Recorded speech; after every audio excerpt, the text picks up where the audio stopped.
It was kind of crazy story. I literally had $500 in my pocket, and I moved out here on a dream and a one-way plane ticket. You know, it was something that I knew that you never know how strong you are until strong is the only thing you could be. And I said, well, I'm gonna see what I'm really made of, you know, and put myself out there and take a risk, and you know, that risk paid off for me big time. I was boxing at a gym in Corpus, or like Kingsville, Corpus Christi area, and I was recruited actually for the All-Army boxing team, and the guy tried for like a couple months to come in there, recruit her every day, and he knew that I was basically living on pennies, you know. And so at the end of my line, basically, when I was pretty much out of money, I approached him and I said, you know, I might want to look into that, because he basically told me all the benefits I can get. And he got me down to the recruiting station. I went to the recruiting station, and when I walked in, there was a young guy watching a special forces video of guys and Rangers and all these infantry guys and fighting on the front lines and spec ops and stuff. And I sat there while he went back and grabbed the paperwork. And I was looking at the video and I said, you know, he walked back over and I said, hey, tell me about what is this guy watching? He's like, well, those are the infantry, the Rangers, and the special forces guys. Those are the guys that fight the wars. They're badasses, you know. And I said, you know, I asked him, are they like respected in the military? And he's like, those guys are what drives the military. Those guys are. When you think of a soldier, those are the epitome of the soldiers, the guys on the front lines. And I said, I want to do that. That's what I want to do.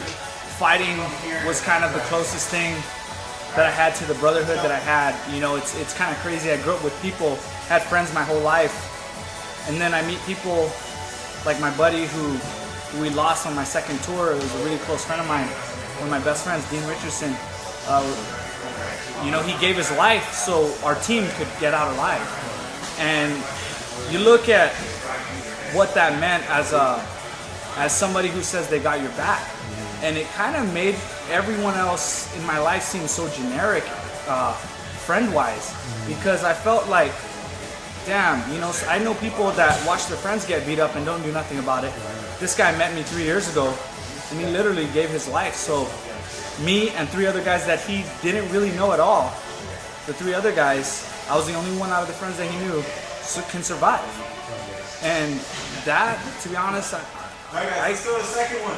I never feel like I can ever make up for that. You know, it's kind of something that when you get out, it's like, who are you gonna meet like that?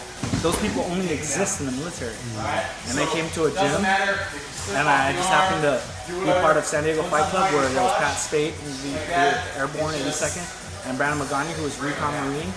And I said, well, you know what? I feel like I'm still got that brotherhood, and you know, I fell in love with training with them. First and foremost, I don't really watch fighting outside.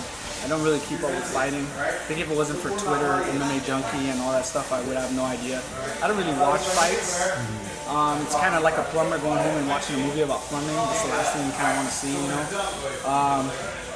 I go home, I spend time with my wife, I spend time with my kid.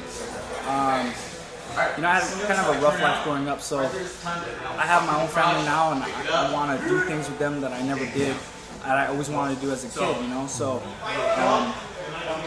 that fulfills me. The partying early in my career made me feel loved, and I found out that was empty. Now I'm in bed by 9 o'clock, waking up at 7 with my kid, you know. There's a couple fathers, Mike Kennedy, my buddy Jimmy Kennedy's dad, that I look up to a lot. My brother is an amazing dad. My 2 brothers, my older one before he passed away, is tremendous fathers, you know. And part of that, I think, is because we didn't really have that too much, you know. I just want my kid to have everything I do. I want her to feel love, you know, that I lack. You know? So for me as a father, I want to do everything that I wished my father would have done, you know.